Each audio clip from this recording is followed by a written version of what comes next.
Hey guys, Phil here with Woods Tree Farm. It's an exciting time because we just got our trees in for fall planting. There are 1,000 trees in all these boxes, though only 800 of them are going to go in the ground at our farm. I'll tell you more about that here in a little bit. You'll see on all these boxes there's some coding that tells us what's in the box. I'll share with you in a minute what that stuff means.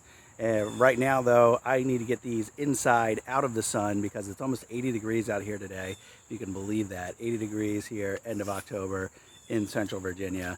And we don't want these sitting out in the sun in the heat because they will bake and they will dry out and then they won't grow. So let me get these in the garage and then I'll unbox a couple of them and show you what these trees look like. Here we go. Like I mentioned, each of these boxes has a code on it. So this box has 300 P1 Canadian firs and 100 20/30 Scotch pines. So obviously that box having 400 trees in it, trees are going to be pretty small, but let's take a look. All right, on top we've got the Scotch. There you go, comes in a bundle.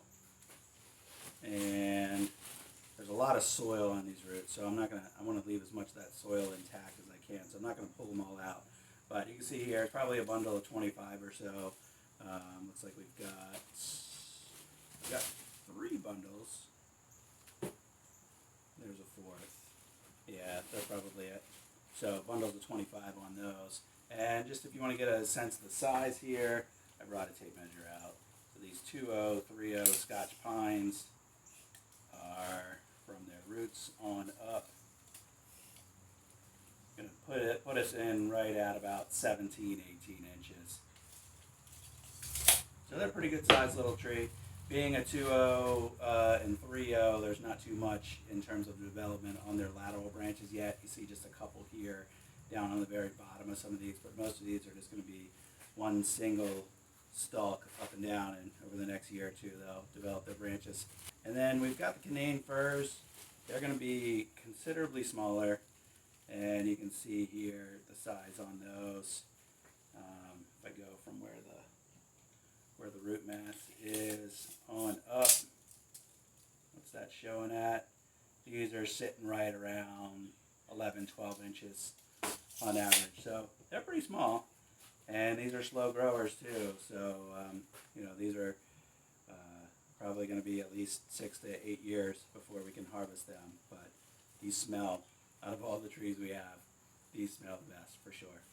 In case you're wondering, all these trees came from Bosch's nursery in Michigan, and I talked about them and I shared their little brochure in the video where I talked about where to buy seedlings and transplants. So if you haven't seen that video, I'll drop a link in the description below, and there'll be one right above the video up here as well, and you can go back and take a look at that. Now, I talked about where I've purchased seedlings and transplants from, but I've also put together a big list of suppliers that I've gotten from other growers as well. So if you want to get access to that list of suppliers, just go back and check out that video. You can get all the information you need about how to get that.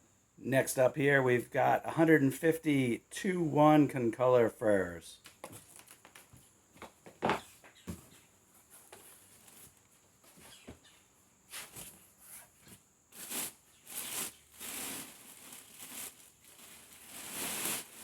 So these are like muddier looking. Why'd they let them get all muddy?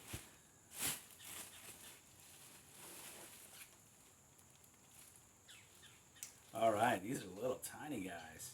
What were these labeled as? These were labeled as 2-1s, but you can actually you can tell these were actually probably P+1s or P+2s even. Anyway, you can tell. Let me go ahead and take this rubber band off. So look at this. That's one tree.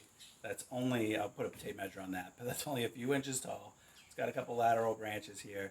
Now the concolors are known to be a little bit slower growing, so this is not a surprise as far as the height goes. But being labeled as 2-1s, I'm surprised to see a plug here. So this started as a plug in this little mass that you see here, and then when it was moved to a transplant bed, then it grew all of these other roots that you see here, and it started to branch out that we see there. So these are pretty small. I've got a bunch in the field already that are already this size.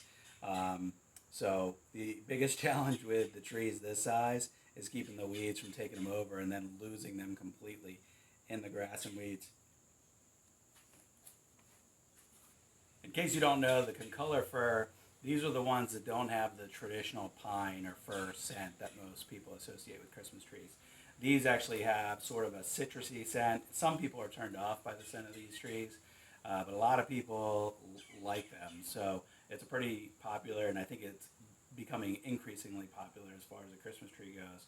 But if you crush the needles and give it a smell, I think it smells like the rind of a grapefruit. And it's a really unique scent, and it's really aromatic when you get a full-size tree set up in your house. Next up, we have 100, 2-1, and 2-2 Norway spruce. That's the same size box as everything else that we've seen so far. There are 100 in this, and there was up to 300 of the Canadian firs. These are going to be considerably bigger trees. And Norway spruce are pretty vigorous with their growth, and they're actually what's doing best on our farm right now in our first 2 years. So we're going to continue growing these. Now, the only thing about the spruces that I know, these do drop more needles. So we're not going to allow these to be harvested really early in the season.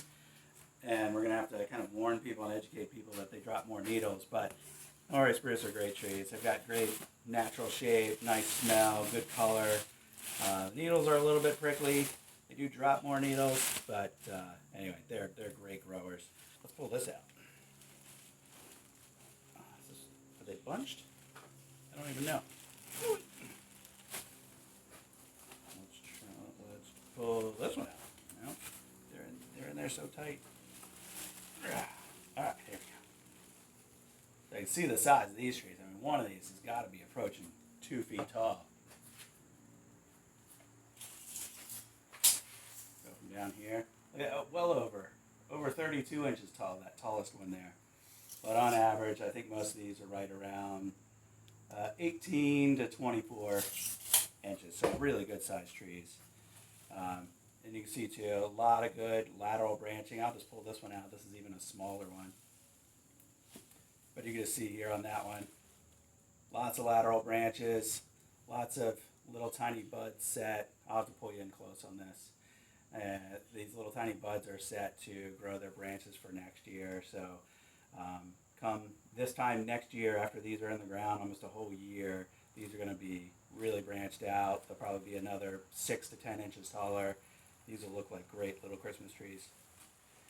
All right, guys, well, I was excited to share this with you today. Our next video is going to be of us putting these trees in the ground, and we have a transplanter to use this year. So this is going to be the first time that we're putting these in the ground with a mechanical transplanter, so that'll be a learning experience for us. If that's interesting to you, make sure you subscribe. And I've got one other thing as a pro tip here for you new farmers.